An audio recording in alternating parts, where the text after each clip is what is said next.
The most viral and best editing software for beginners. Actually, it's simple, easy to use, but way more powerful than you think. CapCut has a lot of pre-made effects, animations, and more. You can elevate a video in just one click. But here's the big question. Can CapCut create professional-level edits?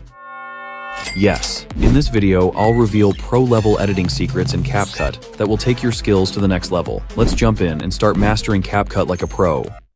Alright, let's start with our first effect, color isolation. This effect makes one color stand out while turning everything else black and white, giving your video a super cinematic look. You've probably seen this in MrBeast's videos and other eye-catching edits. Now, let's create it in CapCut. First, import your clip and add it to the timeline. Then, go to the adjustment section and find the HSL tab. You'll see different color sliders here. Pick the color you want to highlight, let's say blue. You'll find cyan and blue sliders, so adjust both to make the blue pop. Increase their saturation, then lower the saturation of all other colors to the minimum. And just like that, you've got an awesome, professional-looking color isolation effect in just a few simple steps. Our second effect is the light sweep effect. This effect makes even boring objects look clean and professional. First, I add my clip to the timeline and make a duplicate by pressing Ctrl-C and Ctrl-V. Then, I go to the adjustment section of the duplicated clip and click on the Curve tab. You'll see a white graph at the top. Adjust the graph like this. After tweaking, the object turns bright white, which looks awesome. Now,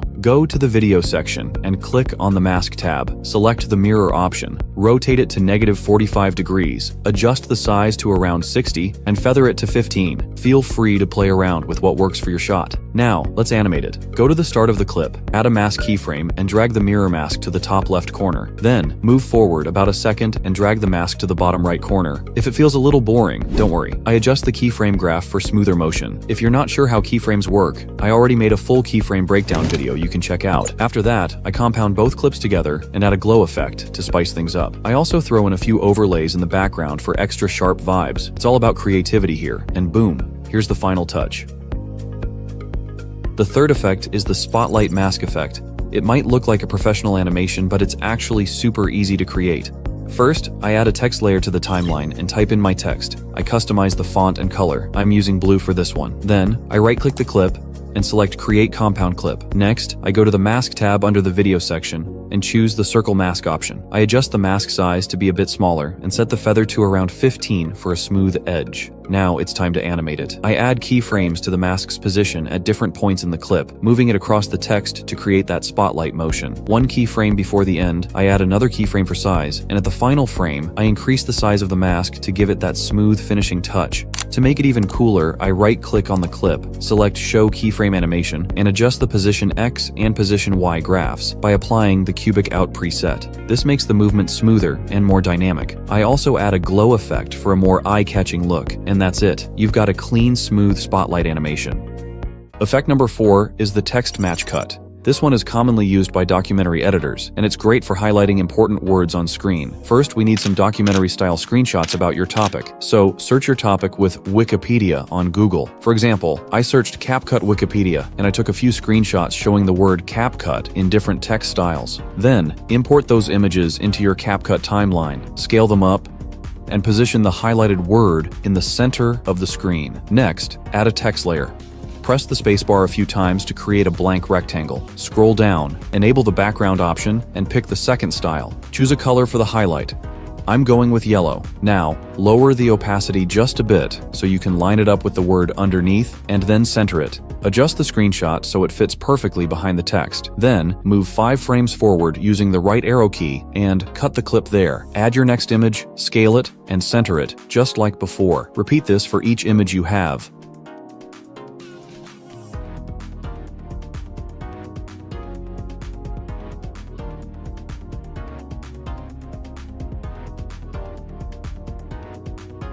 After that, bring the rectangle's opacity back to 100 and set its blend mode to multiply. If it feels too plain, let's animate it. Go to the Mask tab of the text layer and choose the Split Mask. Rotate it 90 degrees and place it on the left side of the text. Add a keyframe there. Then, go to the end of the clip and move the mask to the right side of the text for a smooth reveal. Next, let's add sound. Go to the Audio section, open the Sound Effects tab, and search for tick. Add that ticking sound at each split point between the clips to boost the rhythm.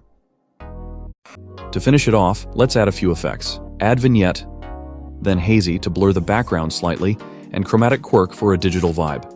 And finally, add wide angle for a cinematic look. After that, select all the clips, make a compound clip, and finally add motion blur, setting it around 50. Wait a few seconds to process, and you're done. You've just made a clean pro-level match cut effect. The fifth effect is the counting effect. Popular animation often seen in After Effects edits. I'll show you two types of this effect. The first one is a custom digit scroll. Start by creating a separate text layer for each digit in your number. For example, if you're using a 3-digit number, make 3 text layers. In each text layer, type the digits 0 to 9, pressing enter after each one so they appear on separate lines. At the beginning of each layer, add a transform keyframe and place 0 at the center of the screen. Then move a few frames forward and position your final digit at the center. Repeat this for each layer. Add a transform keyframe at the start, center the 0, go a few frames forward, and center the last digit.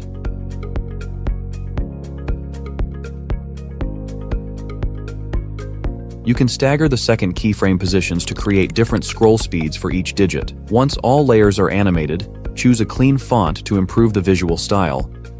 Then select all text layers and create a compound clip. Head over to the Mask tab. Add a rectangle mask to reveal just the digit area and set the feather to around 30 for a smooth transition. Finally, apply motion blur, setting it to 30 for a sleek and professional scroll animation. The second version is the timeline scroll effect, ideal for counting years, months, or even custom words. Start by creating a text layer and listing your values vertically, like months from January to December, with each word on a new line. Choose a simple font for clarity. At the beginning of the clip, add a transform keyframe and place the first word in the center of the screen. Then, move about 2 seconds forward and bring the last word to the center. Once you've lined it up, right-click the layer and select Show Variable Speed Animation. Then adjust the Y-axis graph to create a smooth scroll. After that, right-click again and create a compound clip. Go to the Mask tab, apply a rectangle mask to isolate the visible text area, and set the feather to around 20 for a soft edge. Finally, add motion blur to smooth out the motion. And that's it! You've now created a clean, animated counting effect right inside CapCut. The sixth effect is the timer ring. A clean and professional way to display countdowns. Start by adding a text layer to your timeline and type the letter O, scale it up, and change the font to something thinner and more rounded. I'm using the Red Hat font. Adjust the size and place it in the center of the screen, then change its color to gray. Now, duplicate the layer by pressing Ctrl-C and Ctrl-V. On the duplicated layer, change the color to something brighter. I'm choosing blue. Next, go to the Animation section. Click on the Out tab and choose the Clock Wipe animation. Select both clips and extend them to match the duration of your countdown. I'm creating a 10-second countdown, so I'll extend both clips to the 10-second mark. Go back to the animation settings and increase the animation length to the maximum. You'll see a smooth wipe effect, but it's moving in the wrong direction. To fix that, right-click the top layer, create a compound clip, and hit the reverse button.